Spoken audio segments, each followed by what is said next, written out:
नमस्कार, मैं हूँ आज गुड़गांव डिस्ट्रिक्ट कोर्ट में और अभी लॉकडाउन जस्ट खुला ही है, तो उसकी वजह से काम पे काफ़ी ज़्यादा प्रभाव हुआ है। तो मैं जानना चाहूँ मतलब इसलिए हम कोर्ट में आए हैं देखने के लिए कि कैसे काम अभी स्टार्ट हुआ है, नहीं हुआ है, कोई इफेक्ट हुआ है लॉकडाउन का या नहीं। हम बात करेंगे हमारे फेमस वकील से, विनोद कटारिया जी से।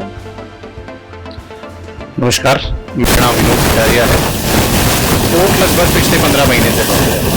पिछली कोविड की फर्स्ट वेव आई थी मार्च 2020 में, कोर्ट बंद हुई थी, बीच में 3 महीने की हुई थी और अब बिल्कुल ही बंद है। सिर्फ अर्जेंट मैटर्स की कोर्ट की वो चल रहे हैं। कुछ मैटर्स की कैटेगरी सिविल जज ने अलाउ की हुई है, वो है फ्रेश फाइलिंग हो रही है, बस बाकी और कोई काम नहीं।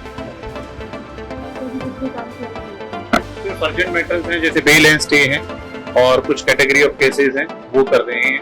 बाकी जो पुराने जो मैटर्स हैं जिनमें एविडेंस होना या जो लगे, पुराने जो मैटर्स चल रहे हैं उनमें कोई काम तो अभी थर्ड वेव तो कुछ जा रही है शायद।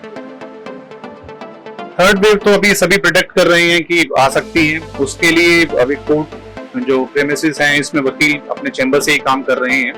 बाकी हम सबको प्रिकॉशंस तो इसमें लेनी चाहिए, जितना हम भीड़ भाड़ से बचें और मास्क पहने। तो थर्ड वेव की हम ये सर मैं जानना चाहूंगी कि अभी लॉकडाउन कोरोना की वजह से जो लोगों की डेथ हुई है या फिर जो बीमार हुए हैं, तो बार एसोसिएशन उनके लिए क्या कर रही है? जहाँ तक मेरी नॉलेज है, बार एसोसिएशन की तरफ से ऐसी कोई पहल नहीं की गई है। खासकर डेथ केसेस में मेरा मानना है कि जो वकील जो एक्सपायर हुए हमारी बार में लगभग 30-40 वकील इस बीमारी में, महामारी में गए हैं। तो बार एसोसिएशन की तरफ से अभी ऐसी कोई पहल ना तो मुआवजे के लिए की गई है या उनको एज ए एंटारी मेंटेनेंस कोई दिया गया है। बार काउंसिल शायद डेथ केस में कुछ दे रही है, जो पंजाब हरियाणा बार काउंसिल है, उसके लिए भी कुछ फॉर्मेलिटीज हैं, हमें फॉर्म भर के देना है। पर गुड़गांव बार एसोसिएशन की तरफ से ऐसा कुछ नहीं किया गया। मैडम ने भी क्वेश्चन किया, बताया कि भाई कोर्ट ना खुलने की वजह से लगातार लोग परेशान हैं, उनके केस नहीं सुन पा रहे हैं और कोरोना और लॉकडाउन के बाद जो आर्थिक महामारी भी हुई है और स्वास्थ्य महामारी भी लोग झेल रहे हैं, उसके बाद उनकी जो सुनवाई भी नहीं हो पा रही है। तो वकीलों का आगे कैसे आके वो इसका समाधान करेंगे, तो मुझसे ज्यादा बेहतर विनोद जी बता पाएंगे। तो मुझे लगता है कि विनोद जी ज्यादा अच्छे से इसको एक्सप्लेन करेंगे। तो विनोद जी आप बताइए जो दर्शकों को, भाई वकील कैसे लोगों के समाधान करेंगे, लोग परेशान हो रहे हैं, हमारी गुड़गांव की बार क्या करने वाली है, क्या नहीं करने वाली है, या जो चंडीगढ़ बार एसोसिएशन है किस तरीके से लोगों को और वकीलों को सुविधा देने का काम करने की कोशिश कर रही है। देखिए, इस महामारी ने सबको इफेक्ट किया है, पर्सनली, प्रोफेशनली, फिजिकली, मेंटली, हर तरीके से। जहां तक बात है कि बार एसोसिएशन के बारे में मैं आपको बता ही चुका हूं। फर्स्ट जनरेशन लॉयर है जो पिछले 1-2 साल से कोर्ट में आ रहे थे, उनको सबसे ज्यादा इफेक्ट किया है, क्योंकि 2 साल से कोर्ट बंद है, कोई आमदनी का साधन नहीं है। जिसमें मेरा अपना मानना है कि बार एसोसिएशन को जो नई जनरेशन है, जो फर्स्ट जनरेशन आ रही है, जिनका 1 या 2 साल हुए हैं, उनको पर मंथ कोई मेंटेनेंस दिया जाए, क्योंकि ये महामारी अभी चलने वाली है। जैसे हमें लग ही रहा, आपने मेरे से पूछा थर्ड वेव के लिए प्रेडिक्शंस है, तो बार एसोसिएशन और बार काउंसिल मेरी दोनों से ही रिक्वेस्ट है, जो अधिवक्ता 1-2 साल से आ रहे हैं, जिनका पीछे से कोई आमदनी का कोई सोर्स नहीं है, उनको पर मंथ कोई ना कोई भत्ता बार एसोसिएशन या काउंसिल की तरफ से जरूर दिया जाए। नमस्कार, जैसे कि आपने क्वेश्चन पूछा, अभी गुड़गांव कोर्ट के हालात के बारे में आप चर्चा कर रहे हो कि कोर्ट के क्या हालात है, कोरोना और लॉकडाउन लगने के बाद से लोग परेशान हैं। तो बिल्कुल ठीक बात कही है आपने। कोर्ट बंद होने की वजह से वकील भी परेशान है और आमजन भी परेशान है। लगातार वकीलों के ऊपर भी और आम जन के ऊपर भी समस्याएं आ रही है।